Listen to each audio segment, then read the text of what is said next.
Well, it's season 4, episode 7 of Breaking Bad. It's called Problem Dog. Cannot wait to see this one after last time when Walt pulls the zinger and buys the Dodge Charger or whatever for Junior. The FU to Skyler. Look, neither one of them are winning tons of points, but Walt's ego is just out of control. I'm just his dad. I'm just trying to help my son out. He deserves it. And she's like, but you're a drug dealer, and it's gonna maybe send a signal because we don't really have much money around these parts. Oh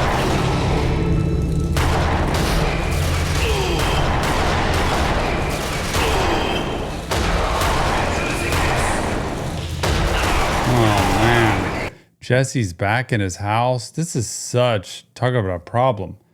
Jesse needs rehab again, or he needs 12-step program and therapy. He needs some real mental health intervention because otherwise he's living in his head and all the traumas from the past are living in there. And he's self-destructing. That's the problem here. Look at his house. And so I think that was part. It was twofold with Mike. Number one, to set him up to make him feel like he's deserves it and he's worth something, and maybe to split he and Walt apart. But also to just kind of get him on a get well job, so to speak, like babysit him for a little bit and see if he can get some positive momentum. But every time Jesse and Walt are together, it's just toxic. And now he's at his home doing shoot 'em up games. Look at all this damn water. Don't drink that. Ain't no telling if it's gonna be poison.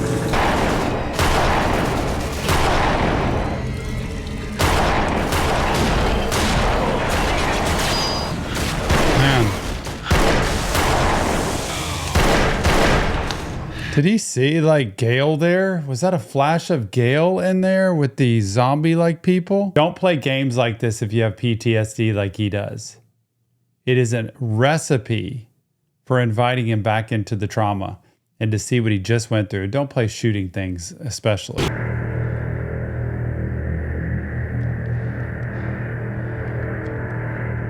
Gonna do it again. Gonna keep doing it to himself. Don't forget, if you want this episode or any episode of Breaking Bad fully unedited, unblurred, no ads, no commercials, nothing, go to Patreon. The VIP tier has all of Breaking Bad, has every other show we've done, every movie we've done, every album reaction we've done. You've got it all. Chat room is a great community to hang out with, and it's a great way to support too. But VIP tier on Patreon, tons of Breaking Bad. There's the car.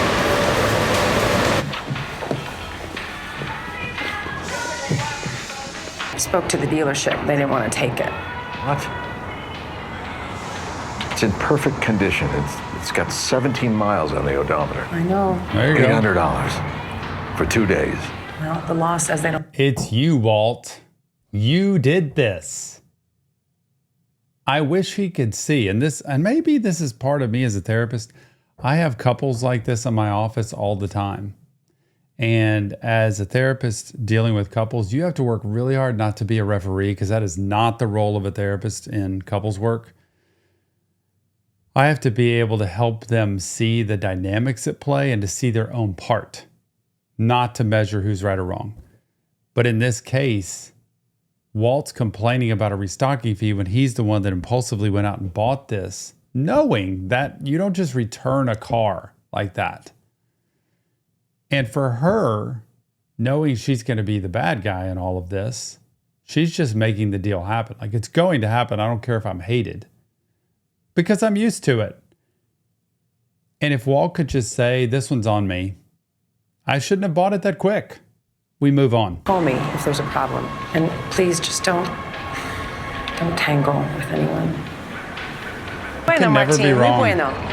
Walt. Give him money. It's funny how stingy he is with the little tip, but he makes millions. Oh, Walt. He's gonna screw it up. Screw up the tires, ball the tires, run into something or something, and return it back just because he didn't get his way. There's too much ego, and I'm talking mental health wise, too much ego in Walt at this point to just live normally. Live a regular life. But he wants to live an extravagant life because he's big, he's tough, he's strong, he's smart, he's powerful, he's got money. He wants to be known for that, but he can't because what he does has to be so undercover. I'm still in love with you. Yep, I don't think you're going to be returning this car.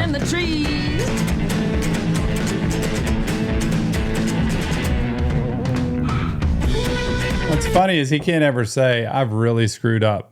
It's like he's angry because this car wrecked. He gets angry because it's now stuck in a ditch. So he's going to end up paying for the whole car. Told us we should tolerate the people and the things that make me want to hate. That makes me think he's going to set it up like this car now has been stolen or something so he can get the full amount of the car back, which I don't know if that's really the case with insurance, that they would do that. But he's going to just like, what do you call it? Abandon it and leave it there. I don't know where the heck he is or how he gets out of there. Try to get... she wants to win. Walt always wants to win. He's gonna blow up the car. Wow.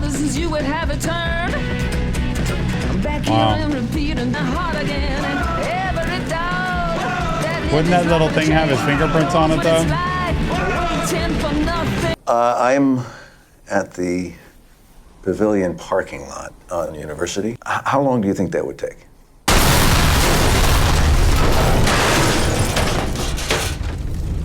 No, I'm sure he'll see me. Thank you. Fantastic! I will messenger him over right away. Oh, and about that other thing, unrelated, yes, I can get you in. But I gotta warn you, the 8th hole is murder. It's a $5,000 fine, $600 for towing and disposal, another $3,000 to steam clean the blacktop. So, bottom line, your little joyride's gonna set you back about $52,000. So, $52,000 over 800. And he's justified. He feels justified that he can do whatever he wants to do because it's his money. He makes the money. Please don't do that. I ask people to do that, not do that too when you're the breadwinner in a home. This is my money. I make the money. You're just able to spend it because it doesn't work. If you're in a real relationship, it doesn't work that way. But he feels so justified. He's going to take $800, could have just driven it back, handed it in, and now it's going to cost him $52,000, which Skylar, I guess, will never know about. Another secret, but whatever. A duffel bag, $52K. I guess he keeps all his money there with Saul. Pinkman says he needs you too much. Pinkman says.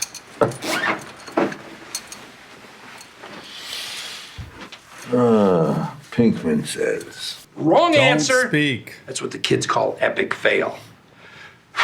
All I would need is a phone number. I'd do the rest. So it'd be a finder's fee. Or he's trying to do in Gus or Jesse.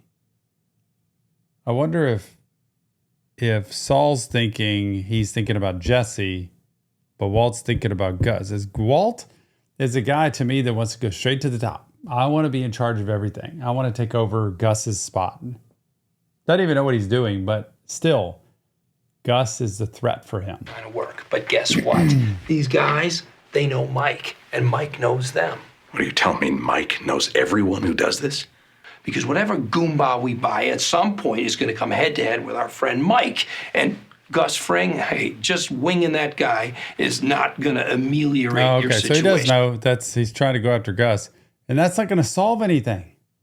Does he think Gus is the end of the line? Every time I go over there, Saul hassles me about Mike. He's still scared the dude's going to come break his legs. So I give him the latest. How close were you to him?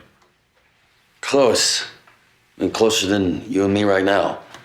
Control. He said he sees things in people. What things? What people? Me. He says he sees something in you. What kind of game is he playing?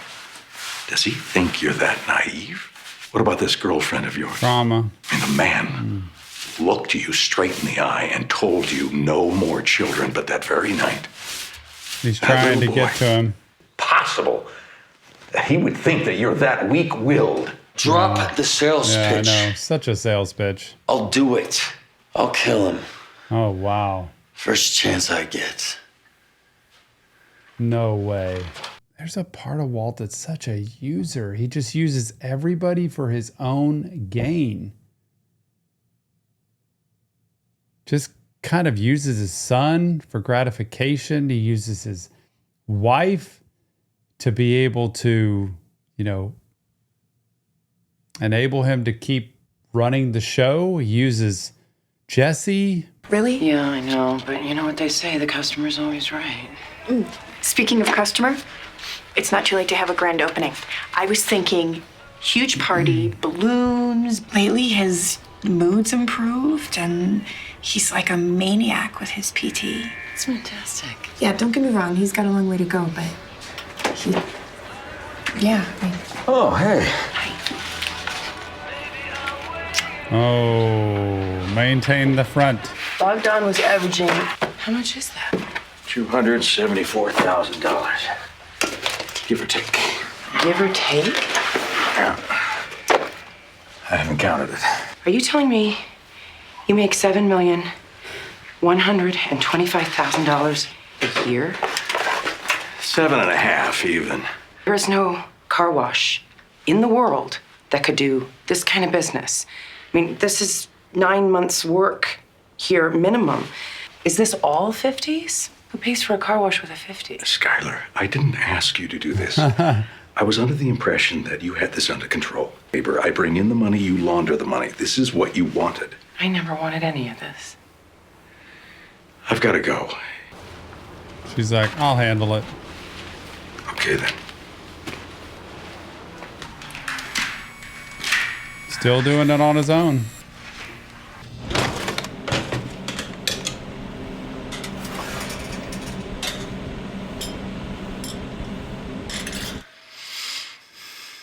Oh, is this the thing to try to kill Gus? They're really going to take out Gus or try to? This ends everything.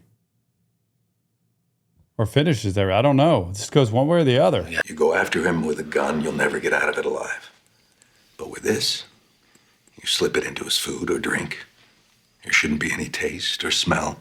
I don't even know when I'm going to see Gus again. I mean, if ever. Yeah. What if Did they not search take me? each other out. Yeah, no kidding. Will they do that?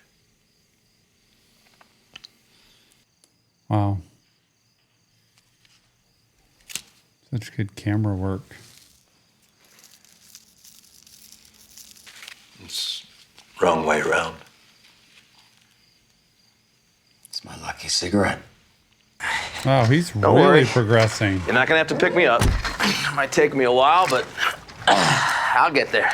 Isn't this something that he had that suspicion with that thing written at Gail's place? And now he's just going to kind of mosey in here. You know that Gus remembers him from the police station. So I wonder if he would come up to him if he saw him here, or if he would go up to Gus. Spur of the moment, your dad just up and buys you a brand new Challenger? Yeah. I barely got around the block, and Mom said we couldn't afford it, so they took it back. We were looking at used cars, and I kind of... You guilted him into it. Yeah, I know. I hear you. You pulled the old, poor little me and my little troubles. Agent Schrader. Oh, hey, how you does doing? remember him. Thank you. Good to see you. Walter Jr., do you remember Mr. Frank? How are you? Well, nice to see you again. A DEA hero should never have to pay for a meal at Pollos Hermanos. No Pollos kidding. Well, I'll take you up on that Hermanos. for sure. If ever you're interested in rewarding part-time work, perhaps something after school, my door is always open. Wow. Sounds good. He is such a perfect person on the outside. Like, he just handles everybody so well.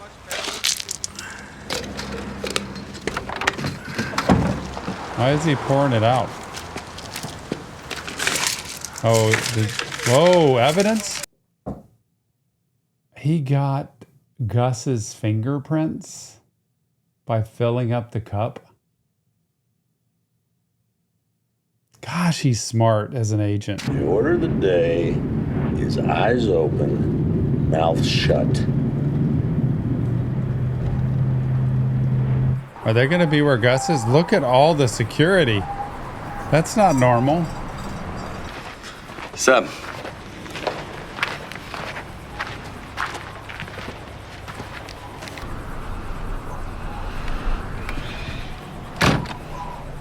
What's going on? Let's go. 3 guys up at the gate, 2 visible, 1 in the blind. Oh Got my 5 guys gosh. down here with a backup out of sight. I can't do this. Oh, this is stressing me out so bad. Just the music, I hear it in the background, and the pressure of the moment. Is he really going to pour this stuff in or try to pull it out of the cigarette thing? And, you know, they're right there. Jesse, just don't do it. Oh.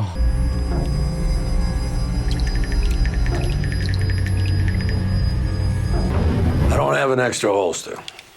You stick this in your pocket, keep it out of sight. You're gonna be here today, you're gonna have a gun. First car is coming. Maybe that's it. Maybe he did it. Not a gun. Well, nobody's asking you to give up yours. Mm-hmm. You want to sweep the place before you bring in your guys? El único que viene soy yo. ¿Y por qué es eso? Mis gerentes piensan que yo puedo representar sus intereses adecuadamente. Esta es mi oferta en consideración de nuestra relación previa y 50 millones de dólares americanos. A cambio, nuestro negocio está concluido. Pues esa es mi respuesta. Es que sí o que no. Ustedes ya saben lo que quiere el cartel y cualquier otra cosa sería un gastadero de tiempo. Aquí no hay nada que negociar. Oh, boy. You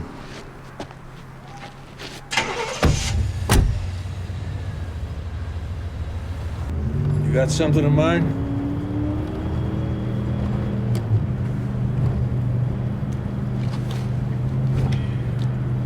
He said he sees something in me. Like what? I'd guess loyalty. Loyalty. Only maybe you got it for the wrong guy. Oh. Walt. What are you doing? Yeah, you know, good. Good. Good. We gotta own our actions, but putting ourselves on trial, acting as our own judge, jury, and executioner is not the answer. Because a lot of the time, all that judging does is just to ensure that we're gonna repeat the cycle. I went back to the crystal. You sober now? Yeah. 4 days. Big whoop, right? A couple weeks back, I killed a dog. It's so hard because he's talking about a person, you know, but... I put him down. I watched him go. I was looking them straight in the eye. Problem, dog. What'd he do? Bite someone? They wouldn't be talking back and Honest forth dog in a never- 12-step like this. Never bet anybody. How'd you feel about what you did, Jesse? Who cares how you feel? What kind of a person kills a dog for no reason? See, this wouldn't be allowed at all. This is the absolute reason nobody would want to go to a 12-step meeting. They just don't allow this kind of stuff. They would shut it down. Like, you talk about your own experience, strength, and hope. You don't judge. It's just talking about judgment. You don't judge other people like that. This lady be like, out of here if you're going to talk like that. That's not what this is for. That's his life. It's his sharing. You share about yourself. You know, maybe I should have put it in the paper. Maybe I should have done something different. If you just do stuff and nothing happens, what's it all mean? Kicking the hell out of yourself doesn't give meaning to anything. So I should stop judging. Key is to start living in a different way.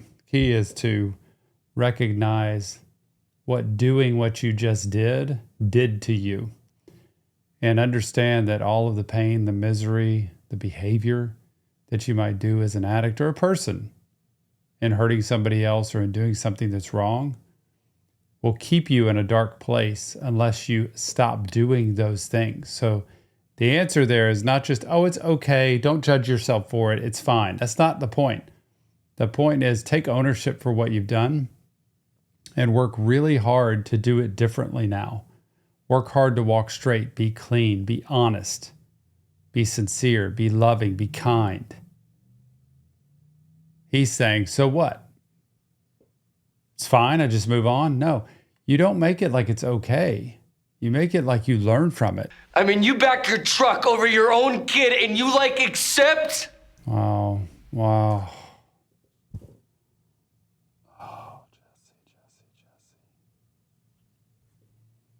Look at that look.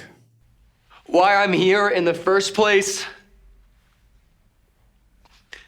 is to sell you meth. I made you my bitch. You okay with that? Huh? You accept? Poor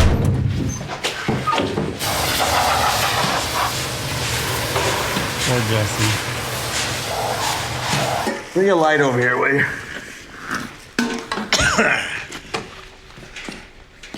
It's been a week. What's going on? I haven't seen him. Hey, buddy, look at that. Graduated doesn't to even have doorman. the Finally walker. found your calling. Ooh, little whiskers, Marie. If you want to hold his elbow. Nah. You keep your mitts off me. I'm good. I don't know. Let's go. Running late. Come on.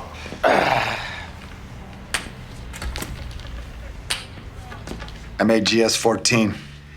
Wow, that's all right, man. Next stop, Washington, D.C.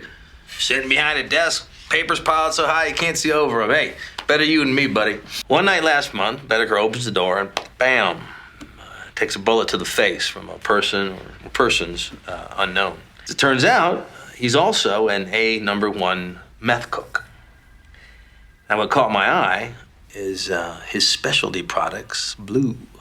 Now, this here, I do a little Google foo, and I realize it's a parts number, specifically for this baby. Now, turns out 6 months ago, one of these systems was shipped to a depot right here in ABQ. Who signed for it? Gail Bedecker. I take a peek into Madrigal Electromotive. Now, Madrigal is based in Hanover, Germany, but they're what they call highly diversified. A tiny little foothold in American fast food, specifically a local chain. Pollos Hermanos. I stay up nights staring at the ceiling trying to make sense of it. That napkin. Remember I told you Bedecker's a vegan, right? I mean, we're talking this guy makes his own fermented lentil bread or whatever the hell that is. This is stretching big. I mean, what do we They're know probably about like Gustavo Fring, huh? This whole friend of law enforcement thing? Could be a case of keep your friends close, but your enemies closer. If your guy had his meeting at KFC, you wouldn't immediately assume that he's sitting down with Colonel Sanders. Can't seem to wrap my mind around this one little thing. And that is, what are Gustavo Fring's fingerprints doing in Gail Bedecker's apartment? I love it. I love it. Hank, that was the best ending and the best almost kind of monologue-ish thing I've seen from him in this series. That was really cool. So slow, calm, just took its time to marinate. And he put out the story that's as close to getting who they need to get as possible. And they were just like, gonna be with Colonel Sanders if it's a KFC? Well, but I found his fingerprint because I went to the restaurant and I had him give me a refill and I kept coming. I love that. I cannot believe how good that was and how great it must make Hank feel to be back in the saddle doing what he is so good. He has always been really good at investigation and he's been so close. And even though it looks like sometimes you don't know what he's doing, he is so close and he's right there. And what are they going to say to him at this point? This is peak at this point in season 4. I don't even know what's going to happen next. That is so cool how they dove into this. And Walt has no idea that he just set off Hank on a wild goose chase right towards him, probably. Remember, it's not real therapy, just Tom. Break it down. Break it bad. If you want help, check the links in the description. Leave your comments. Join us over on Patreon, the VIP tier, where all of our shows, Breaking Bad included, are commercial and ad-free. And we have a great community there too. Remember, mental health matters. We'll see you on the next Reaction Therapy.